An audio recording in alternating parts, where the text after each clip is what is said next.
นเพื่องมักยอกชื่อน้องชื่อมือเอื้อยเราเป็นสดานะสาลีกับมักเนี่ยกะฮักมักแล้วอีเพื่องหันต่างมักข้อว่าเขาอยากแจ๊ะเอื้อยอีนกน้องจะบอกว่าอีเพื่องหันว่าอยากแจ๊ะเขาบอกให้แจ๊ะไปลิ้นน้ำน้องจีวอฟังแล้วเขามายกมาคึบถ้าเขาบ่แจ๊ะเขาติยกดีแล้วเขายกเสมอน้องจีวอฟังเขายกเสมอน้องบ่ได้ไปยกบ่น้องอยู่จุกปอก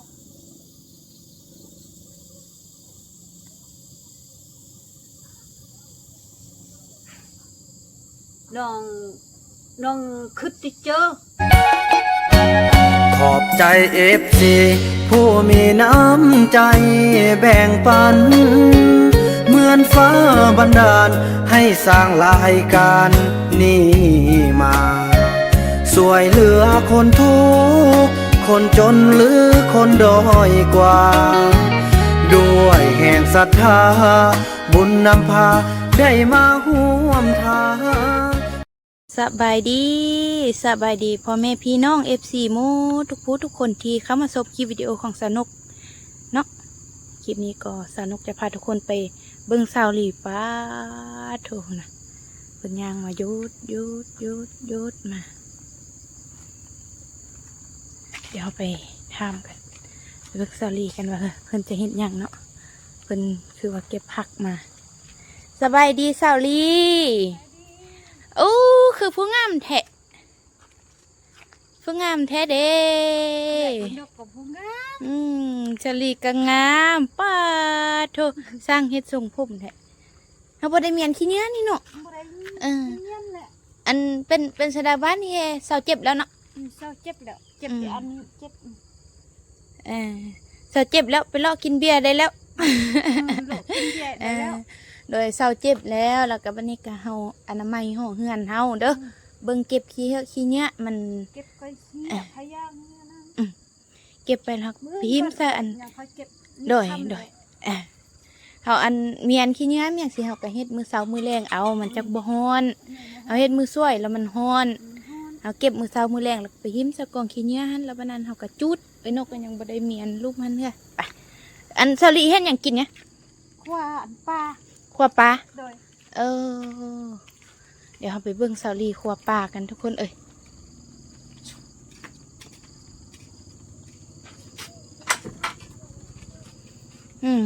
นุ่งสิ้นอันนี้ใส่บักงามๆเฮ็ดอันเพิ่นเฮ็ดทรงห่มอันนั้นใส่ก็เลยว่าคือว่าเป็นทรงงามซะนึงก่อน งามเนาะโอ้ต้มแล้วนึต้มแล้วเปิดแฟตจังได๋กันเนาะ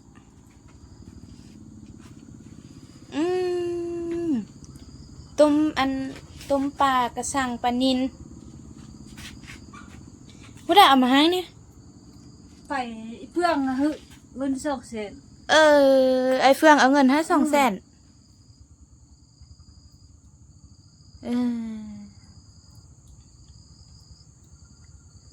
ใช่ไหมมือวันนี้ได้ยินว่ามักไอเฟืองหันเพื่องมักยอกชื่อน้องชื่อมือเอื้อยเราเป็นสดานะสาลีกับมักเนี่ยกะฮักมักแล้วอีเพื่องหันต่างมักข้อว่าเขาอยากแจ๊ะเอื้อยอีนกน้องจะบอกว่าอีเพื่องหันว่าอยากแจ๊ะเขาบอกให้แจ๊ะแม่นเด้ออันไอ้นกจีบอกเด้อมักกะแตเฮาบ่ต้องหาแจ้เห็นบ่อีไลน่ะเฮาหาแจ้แล้วคันบ้านมันเฮ็ดให้เฮามาเฮาก็จำเป็นได้เอามันเด้บ่อันสาลีจิมักหรือบ่มักกะแตบ่หาแจ้คันถามว่าจิมักจิเอาแต่แฮ่เหรอหาขอกันก่อนจังหาแจ้เด้อจังค่อยแจ้แล้วเอื้อยอีนกก็บ่อยู่เอื้อยอีบุญนำก็บ่อยู่ว่ะค่อยแจ้ได้ค่อยบ่ฮู้แจ้ เอื้อยอีนกกับอันเอื้อยบุญนำบ่ฮู้แจ๊ะ ไอ้เฟื่องมาขอแจ๊อยู่เฮือนนี่ อยู่เฮือนนี้ โอ้ บ่แม่น อีเปื้องหั่นว่าตังมักตังงามว่างามน้องบ่ฮู้แจ๊ะน้องเว้าซื่อๆด่าซื่อๆ แม่นนี่ ลิ้นอันตีมื้อแรงปานนี้เขาเว้าปานนี้เพราะว่าขอแจ๊ะแด้ค่อยบ่ฮู้แจ๊ะยันอายบุญนำกับเอื้อยอีนกที่เว้าด่าบ่ฮู้แจ๊ะนี่เยอะเอาไปเที่ยวนอนอยู่เฮือนนะน้องเว้าซื่อๆไปยกอีติ๊กหันน้องจิบ่ฟังแล้วไปยกอีติ๊กหันว่าบ่ฮู้แจ๊ะยันเจ็บบอกที่อันควาดอีกเพื่องหันเจ็บปากบ้านเขาเจ็บปากแล้วเขานี่มา โอ้ไอ้เฟื่องได้ไปขอแจ๊สาวติ๊กแล้วสาวติ๊กตี ชาวอีติ๊กหันว่าโอ้บ่ฮู้แจ๊ะมันเฮาบ่มักนี่ซะไปนอนซะไปนอนอยู่หันกินข้าวกินน้ำอิ่มไปนอนหันน้องว่าบ่ฮู้แจ๊ะคันตั้งมักกะยามันเฮาบ่ฮู้แจ๊ะไปหุ่นเนี่ยลูกตื่นเขาก็มาที่เช้ามายอกมาคึบเฮาด่า ไปหุ่นจนแรงกะมาคึบบ่แม่นน้องไปคึบไปยอกบ่แม่นน้องนอนน้องบ่ไปน้องลิ้นติมือเว้นน้องไปลิ้นเชียวลิ้นติมือเว้นอันมื้อค่ำน้องบ่ไปน้องนอนอีเปื้องหันเนี่ยนอนลูกตื่นมาติชูเช้ามาคึบแล้วเขาเว้าดาวบ่เฮ็ดเจ้าหักอยู่เฮาหักอยู่บ่ฮู้ยอกว่ายอกบ่ยอกได้ทีนี้อีเพื่อนเขาเว้าน้องเว้าได้ซื่อๆด่าไปนอนอยู่หันซ้ำเฮือก็มามักคึบมันนึงก็มาจับปากหมดึงไปหุ่น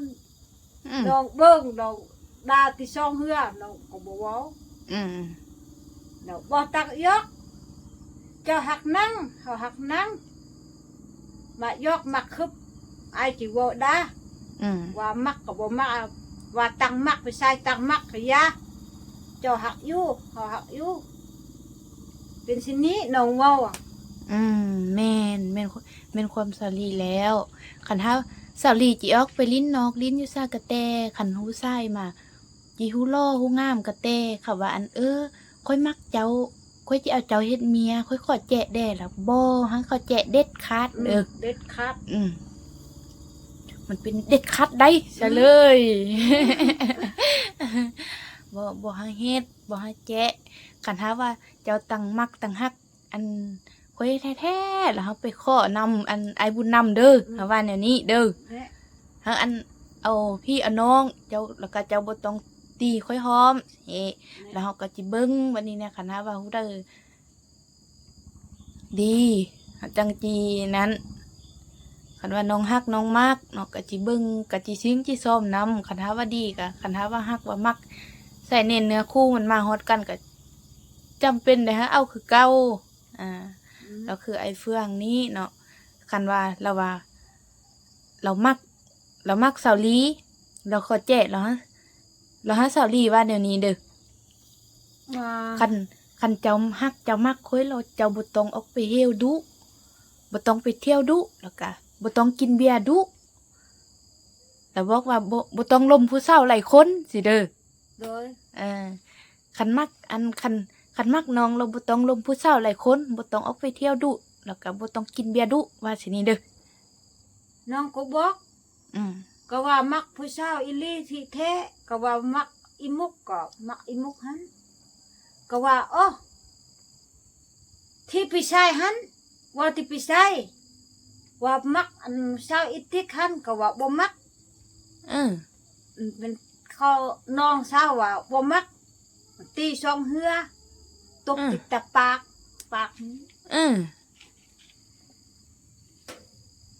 มักอันมักเสามุกก็บ่มักมันบ่ แล้วอีมุกหันก็ว่ามักอีจอมลูกสาวเอาอีจอมหันก็ได้ลูกสาวอีจอมมันเยอะแล้วสูงแล้ว บ่หาย่างกว่านี้ก่อนย่างกว่านี้ก่อนจังเอาได้ อยากเอาได้ยังน้อย ลู อก ยู่ สาวอีติ๊กหันว่าบ่มัก แล้วสาวลีแฮมักเนาะ เนี่ยชาวลี่แหมักหักมักว่า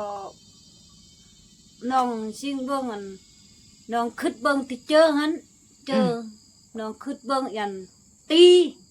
ยันเฮ็ดน้องบ่อยากเอาก็บ่เอาทุกอย่าง แม่นแน่ๆมีหยังก็อยู่นำเอ้ยนกอยู่นำไอ้นำเอาลูกเฮาก็มีเลยเด้บ่หาเอาก็ได้หัวน่ะมีหยังเฮาก็เฮ็ดให้เฮ็ดส่วนไปแต่เฮาสบายกว่า สบายกว่า พอยามเฮ็ดให้มาเนาะเอ้ยนกไปแล้วไปสาลีไปนำกันดีกว่าคันว่า แล้วอีเพื่อนหันมายอกเสมอมายอกตังนักไอ้เฟืองเราก็มักน้องก็มักไอ้เฟืองแต่ว่าคันว่าที่หังเอาแท้ๆน้องก็บ่อยากเอาขี้ยันเราตีคือแบบอันคือพวกเก่ายันขอตียันขอแทงโอ้มีแทงโอ้แล้วน้องเบิ่งจิตใจเราเป็นแสดงไอ้เฟืองนะน้องอยู่เบิ่งติหลายปีก่อนนี่เอื้อยโดยอยู่เฮิงก่อนเบิ่งเขาบ่ได้ตีเขาบ่ได้แทงให้พอนำเอื้อยอีนกกับไอ้บุญนำสาวลีจีฮะเบิ่งหลายปีก่อนเนาะคันฮะว่าเราดีเราฮักเรามักสาวลีแท้ๆแล้วสาวลีก็จิเอาแม่นบ่ก็จิเอาอันพวกตีพวกแทงเขาบ่เอาแม่นฮู้ได้ตบฮู้ได้ตีฮู้ได้เฮ็ดให้เฮาก็บ่เอาสิเด้อตีสิเด้อแทงเขาก็บ่เอาเป็นไฟมอดได้ว่ามันควรสตาควรมันเข้าตามันก็เซ็ตตาเอาไม้ฟืนน้อยเฮียมื้อนั้นเราบ่ยอกแล้วเด้อไอ้เฟืองคันไอ้มักน้องเราเอาฟืนมาไว้ให้น้องแด้สิเด้อเอาฟืนให้น้องแด้น้องอันดังไฟสิดังไฟนึ่งข้าวกันว่าอันเมี่ยงอันเอ้ยนกได้ยินว่าอันสติ๊กว่าไอ้เฟืองนั่นต้มไข่สองหน่วยนี่ต้มไข่2 อันแล้วปั่นกันกินต้มไข่ก็2 อันแล้วเอาเฮาอันนึงอีเปื้องหันกินอันนึงแล้วเป็นซะได้บ่เนี่ยก็ว่าสู้มาอีติ๊กมาสาวติ๊กสบายดีสาวติ๊กแม่มานั่งลิ้นน้ำสาวลีอ่ะซุบอย่าซุบอยู่มาฟังเรื่องความฮักสาวลีกับเบ้าเฟือง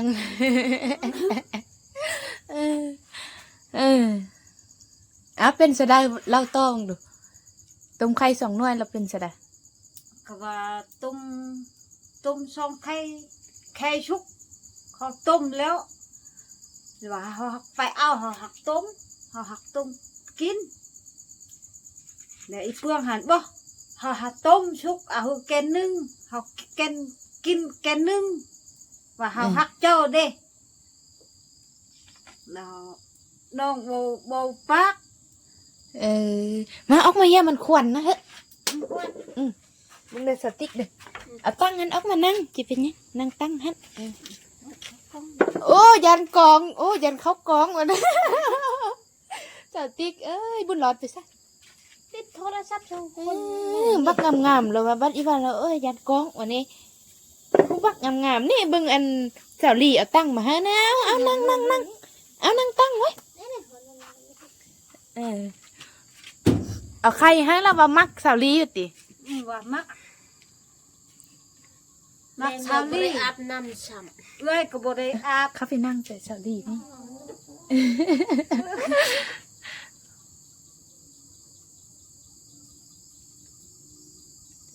สาวติ๊กว่า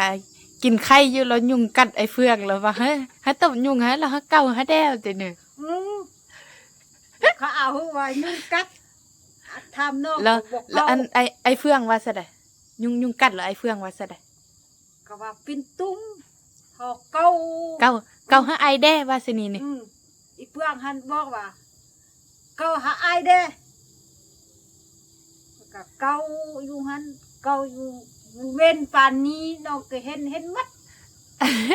เห็นมัดก็ตายแค่ควันมัด อาเช้านี่เก่าลังเฮาแม่นยุงกัดเฮา เออบอกซะนั่น อี แล้วสติ๊กก็เห็นนี่ เคยเห็น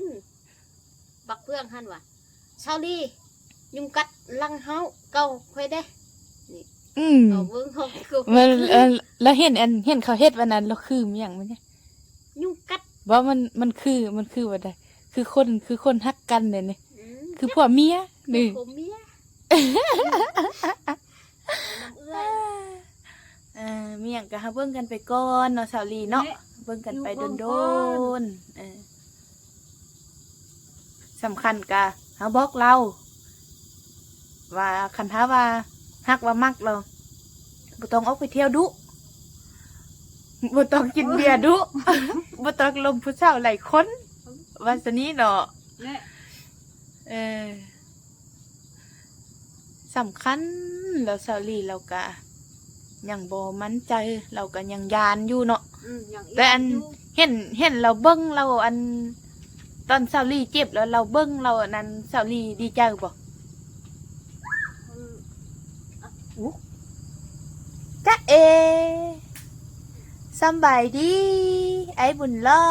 ดในช่วงที่สาวลีฮึกบาดเจ็บกะแม่นไอ้เฟืองก็เป็นฮู้เบิ่งฮู้แย่งช่วยเอ้ยนกช่วยไอ้นำเราไปเวียกทางอื่นเนาะเอ้ยนกก็งมหญ้าหั่นงมแขกแต่ละคนมาก็ได้ต้อนรับเพิ่นมาหาซื้อยาเฮาหั่นน่ะใครได้แต่มีไอ้เฟือง ใครได้แต่มีไอ้เฟือง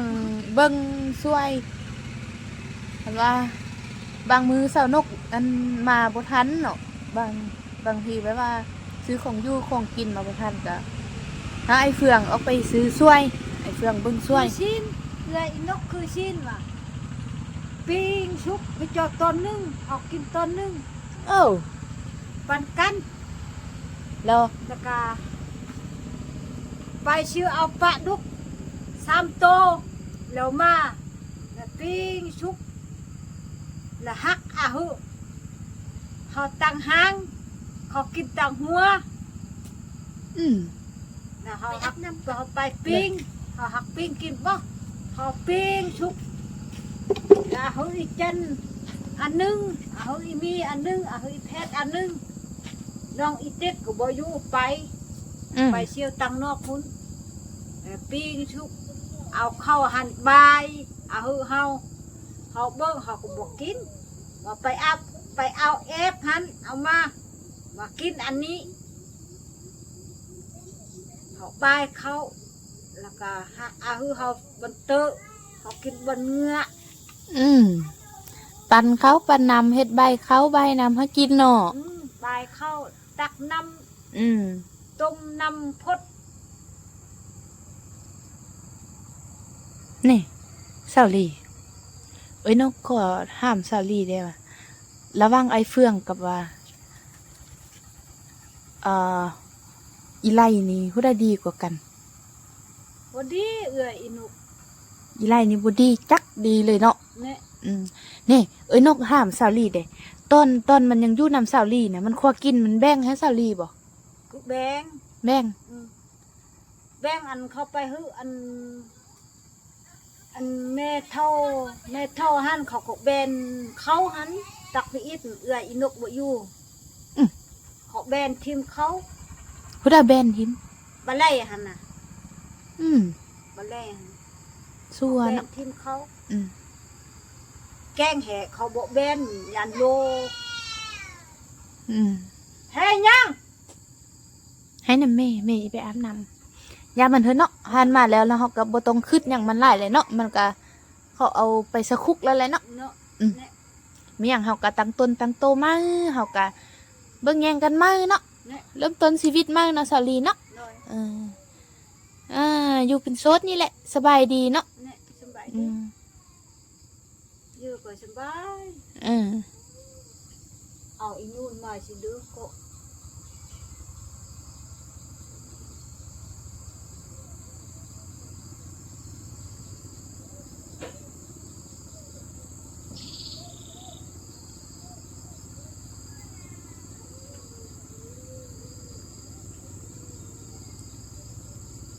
แล้วเอ้ยอีนกก็บ่อยู่ไอ้บุญนำก็บ่อยู่เขายอกมักยอกที่ชะมือ เอ ชะมือ อ อีติ๊กเขาบ่ไปอีแพทย์เขาบ่ไปอีเจนเขาบ่ได้ไปลิ้นน้ เออ ำน้องจีวอฟังแล้วเขามายอกมาคึบถ้าเขาบ่แจ๊ะ อืม เขาติยอก อืมดีแล้ว เขายอกชะมือน้องจีวอฟังเขายอกชะมือน้องบ่ได้ไปยอกบ่ อืม น้องอยู่จุกปอก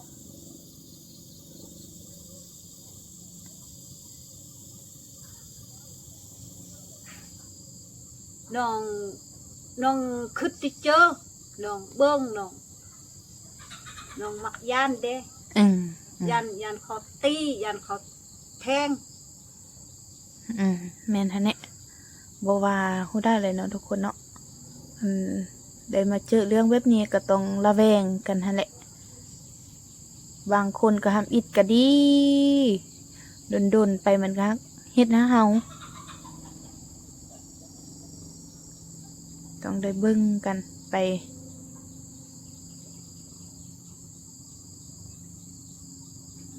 วัดช่องอันมุดที่หนึ่งเขาตักเอาน้ำหันเขามาวัดน้องหันเขามาวัดน้องตื่นเอาเพียกเบิดน้อง เอ้า เบาดา ไอ้เฟืองน่ะ เฮ้ยเพื่อน โอ้ยอกเสื้อบ่ยอกเนาะ เออ มักผู้สาวห้างเอานำไปหดกันเนาะ ไปวัดกันแล้วมันแรงไปตักเอาน้ำหักบนน้ำบ่ไล่เอื่อย อืม เอื่อยอีนกเขามาหวด อื ก็ ม คืออันลูกเขาอีจอมหตื่นเอาบ่แมน แม่นไอ้เฟืองว่าติ เพื่อง อืม แล้วเขาบอกว่าไปต้มเขาลงไปต้มเขาหัน อืม อีเพื่องเขามักยอกสมือตอนเอื้อยอีนกบ่อยู่ไอ้บุญนำบ่อยู่ลูกตื่นมายอกลูกตื่นมายอกเขายอกตีมือช่วย อ่า ป่านนี้เอื้อยอีนกเขายอก อันค่ำเขาบ่มาเขานอนอยู่หัน อืมมาช่วงนั้นนี้เอ้ยนกกะสังเกตเบิ่งมาโดนแล้วเห็นว่า เราแบบว่าอีว่าซั่นแหละทุกคนแบบว่าอันเราบ่ได้ออกไปหาผู้แซ่ผู้สาวอหย่างนั้นเนาะเราได้ของอยู่ของกินมา เอ้ยนกสังเกตเบิ่งเราจะมาห่วงสาวลีเราจะเอาของอยู่ของกินมาให้สาวลีนะเอ้ยนกก็ยังสงสัยว่าเราต้องมักสาวลีนะเออเราเบิ่งเราก็เป็นห่วงเป็นใยสาวลีขนาดก็อืม มายอกสมือทำน้องบ่ได้ไปยอกบอกน้องนอนน้องนับ อืม อีติ๊กไปอาบสิเด้อก็ จากบ้านไปเหรอติ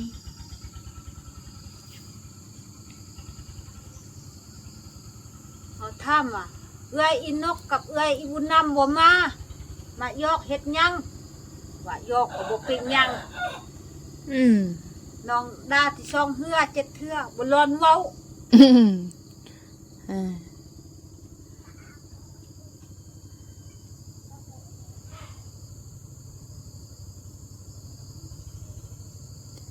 ทุกคนเรื่องนี้ก็เป็นอันความฮักของเบ้าเฟืองกับสาวลีเนาะสาวลีได้เล่าเรื่องความฮักของเบ้าเฟือง มีตัวสาวลีก็เลยเล่าให้สาวนกแล้วก็พร้อมทาง FC ทุกท่านที่ได้เข้ามาชมคลิปวิดีโอของสาวนกนี้แหละเนาะได้ฟังกันแล้วก็ถ้าหากว่า FC ท่านได้มีคำเห็นแนวใดก็คอมเมนต์บอกสาวนกได้เนาะว่าสาวลีนี่สมมุติว่าสาวลีกับไอเฟืองถ้าหากว่าเขาฮักเขามักกันนี่กะเอากันกะจะได้บ่หนนะFC เพิ่นจะเห็นดีกับพวกเข้าบ่หนนะทุกคนเอ้ย บ่แม่นน้องเจนนี่ไปยกบ่แม่น เพื่อนหันก็มายกซุมืออีเพชรหันเขาบ่ไป แม่นแหละเฮาเป็นผู้หญิงเฮาบ่ต้องจำเป็นเฮาบ่จำเป็นต้องไปยอกไปกวนเขาเฮาต้องฮักงอนสงวนตู้เฮาอยู่หิเฮาบ่ต้องไปยอกไปกวนคันถ้าเฮาไปยอกไปเตาะไปกวนเขาแล้วเขาว่าเฮาเป็นคนกระแดะนะแล้วผู้ชายเขาก็บ่มักอีกคนกระแดะนะ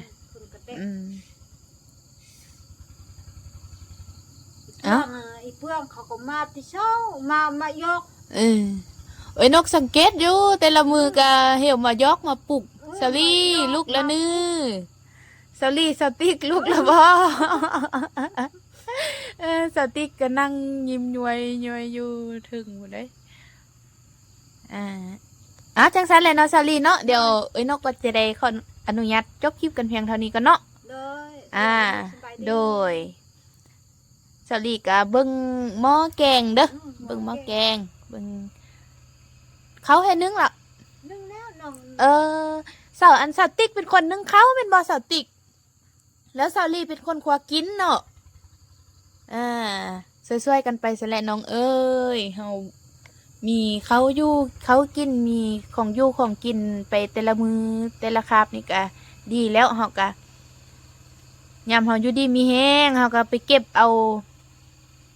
มักทั่วเอาเมี่ยงหันมาแกงซับปลากระแซบแกงลากระแซบ